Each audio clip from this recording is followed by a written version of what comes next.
दोस्तों को नमस्कार। आज हम संत कबीर जी महाराज का एक अलग किस्सा लेके आए हैं आपके सामने। आपको पता भी होगा कि जो जगन्नाथपुरी का मंदिर है ना उड़ीसा में, वो संत कबीर जी महाराज की कृपा से ही बना है। अगर वो ना होते तो वहाँ पे वो मंदिर भी ना होता। एक बार की बात है, वहाँ पे एक राजा था, तो उस राजा के सपने में कृष्ण जी महाराज आए। तो वो बोले कि मेरा मंदिर उस जो समुंदर है ना उसके किनारे पे मेरा मंदिर बनाओ। तो जैसे ही वो मंदिर बनाने के लिए मतलब सुबह उठे ना, जैसे ही तो उन्होंने अपनी बात ये अपनी पत्नी को बताई कि आज भगवान कृष्ण साक्षात मेरे सपने में आए और वो बोले कि वहाँ उस जगह पे मेरा मंदिर बनाओ। और बोला कि मुझे सपने में ले करके गए, वो जगह भी दिखाई कि वहाँ मेरा मंदिर बनाओ। तो वो अपनी रानी को लेके गया, उसने दिखाया कि यहाँ पे बनाने का आदेश आया है। तो वो बोली बनाने का आदेश आया है तो फिर मंदिर बनाओ। तो वो जो राजा के पास जो जितना भी धन कोष होता है, वो उसने जो है उसका थोड़ा सा हिस्सा मंदिर बनाने के लिए लगाया। तो उसने मंदिर बनवा दिया। तो ऐसा हुआ, जैसे ही मंदिर बन के तैयार हुआ, वहाँ से अब समुंदर से जाल उठ के आई और ऐसा तूफान आया भयंकर कि वो मंदिर तोड़ दिया, सारा मंदिर तोड़ दिया। तो अब राजा को टेंशन हो गई। तो दोबारा फिर से वो जो है सपने में आया कि फिर से मंदिर बनाओ। तो फिर से उसने वो मंदिर बनाया। तो क्या हुआ, फिर से उसने तोड़ दिया, वो मंदिर को तोड़ दिया समुंदर ने। ऐसे ऐसे 5-6 बार बनवाया और समुंदर उसको तोड़ दे। तो क्या हुआ, अब उसका जितना भी कोष था, पैसा था, सारा ख़त्म हो गया कि यार अब तो पैसा बचा ही नहीं। वो बिल्कुल ही कंगाल हो गया।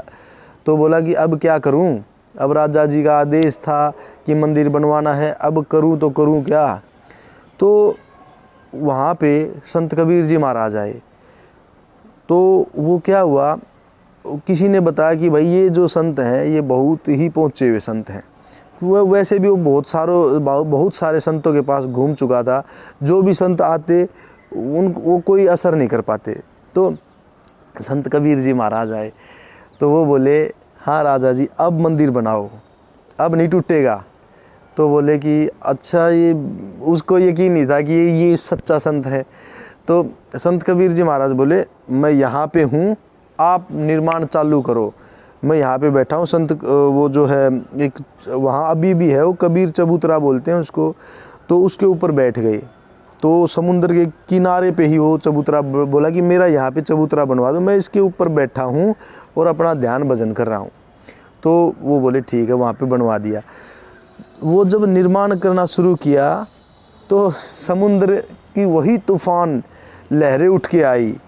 तो वो बोले, कबीर साहब बोले कि भाई समुंदर अब मत आ, अब मत तोड़, मैंने इसको जुबान दी है कि तेरा मंदिर नहीं टूटेगा। तो बोले कि भाई कौन है तू मेरे को रोकने वाला, मेरे अंदर पावर है। समुंदर बोला कि मेरे अंदर पावर है इतनी, मैं तुमको जानूँ क्या।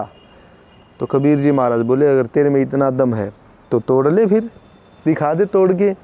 तो जैसे ही वो तूफान उठ के आया, तो वैसे ही कि वैसा वहाँ का वहाँ रुक गया, ऊपर के ऊपर रुक गया। जैसे तूफान आया वैसे का वैसा ऊपर रुक गया।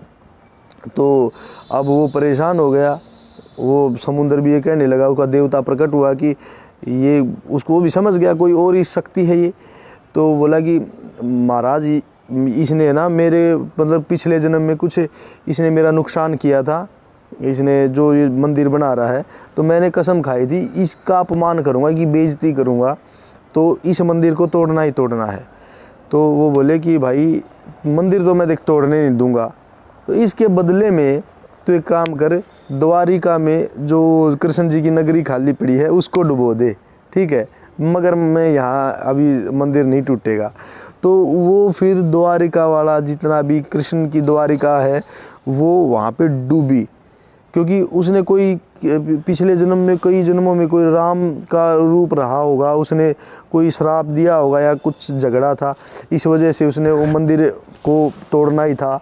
लेकिन उसने, कबीर साहब ने वो मंदिर भी बचा लिया और आज भी वो मंदिर सुरक्षित है और वहाँ पे कबीर चबूतरा भी ऐसे का ऐसा है। और जो जगन्नाथपुरी में जो मूर्तियाँ रखी हुई हैं उनकी भी एक कहानी है कि वो मूर्तियाँ बनाने के लिए कोई कलाकार नहीं आ रहा था, तो जो भी मूर्तियाँ बनाता वो मूर्तियाँ टूट जाती थी। तो संत कबीर जी एक बूढ़े कलाकार के रूप में आए, तो राजा को बोले कि मैं मूर्तियाँ बना सकता हूँ। तो वो बोले, उन्होंने सोचा कि यार इससे भी बनवा लेते हैं मूर्तियाँ, अब सब ने ट्राई कर लिया तो ये कर लेगा तो क्या बात हो गई। तो वो जैसे ही मूर्तियाँ, वो बोले, संत कबीर जी बोले लेकिन एक शर्त है कि दरवाज़ा खोल के कोई ना देखे। अगर मैं बनाऊंगा 4 दीवारी के अंदर कमरे में मूर्तियाँ, लेकिन मैं अपने मर्जी से बाहर निकलूँगा, तुम मत आना अंदर। तो बोले ठीक है। अब बहुत दिन बीत गए तो उन्होंने सोचा कि कभी मर गया वो बूढ़ा अंदर, ठीक है। तो वो जो है गोरखनाथ जी आए, तो वो बोले कि भाई मूर्ति मैं टेस्ट करूँगा, चेक करूँगा कौन बना रहा है अंदर। तो राजा बोले कि एक कलाकार है बूढ़ा, उन्हें बोला अंदर कोई भी ना देखे तो खोल के। वो बोला नहीं मैं चेक करूँगा। तो गोरखनाथ जी चेक करने के लिए जो है वो भी डर गया और राजा भी डर गया, भाई गोरखनाथ कोई श्राप व्राप दे देगा। तो वो चेक करने के लिए जब अंदर घुसा तो वो मूर्तियाँ जितनी बनी थी उतनी की उतनी रही। और गोरखनाथ जी ने देखा, वो कलाकार भी नहीं था अंदर, वो मूर्तियाँ जितनी थी आज भी उतनी ही है। मूर्तियों को जोड़ने की कोशिश कर ली, सब ट्राई कर लिया, मगर वो मूर्तियाँ आज तक उतनी से ज़्यादा कोई नहीं बना पाया जितनी जब कबीर जी महाराज ने जितनी बनाई थी, उतनी ही मूर्तियाँ आज भी मंदिर में रखी हुई हैं। उससे ज़्यादा वो मंदिर मूर्तियाँ किसी से बनी ही नहीं। तो वो सत्य पुरुष थे, वो समर्थ थे, यानी कि वो कुछ भी कर सकते हैं। मतलब थे तो शब्द का यूज़ भी नहीं करना चाहिए, क्योंकि थे तो वो होता है जो जन्म लेता मरता है। जैसे हम जन्म लेते हैं तो हम मरते भी हैं, तो हमको थे भी कहेंगे, हैं भी कहें, तो वो तो हैं। कबीर साहिब तो हैं, वो तो कह के गए हैं कि ज्यों तिलों में तेल ज्यों चकमक में आग, तेरा साईं तुझ में है जाग सके तो जाग। यानी कि जो आदमी के अंदर जैसे तिलों में तेल होता है ना, वैसे आदमी के अंदर परमात्मा का एक अंश होता है, उसको जगाना ही पड़ता है। और उसको अधिकतर, मतलब कि मुझे लगता है ऐसा 99% जगा नहीं पाते, ठीक है। जो अंदर से अपने परमात्मा को, यानी कि कबीर साहिब को तहे दिल से याद करते हैं, वो आ जाते हैं। लेकिन याद करने वाला दिल से याद करे तब की बात है, अगर ऊपरी मन से याद करे तो वो नहीं आएंगे। तो वो कहते हैं ज्यों तिलों में तेल ज्यों चकमक में आग, तेरा साईं तुझ में है जाग सके तो जाग। तो उसको जगाने के लिए आपको अंतर आत्मा से उसको याद करना पड़ेगा।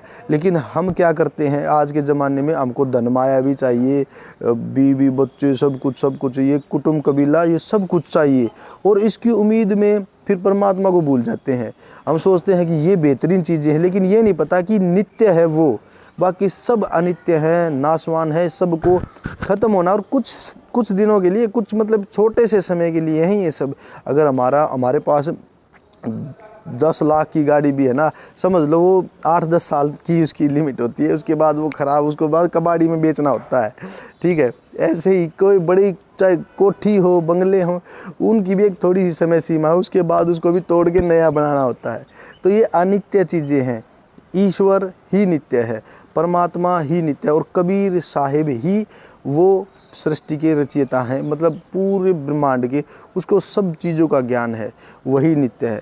तो पूजा करनी है तो समर्थ की करो, असमर्थ की ना करो।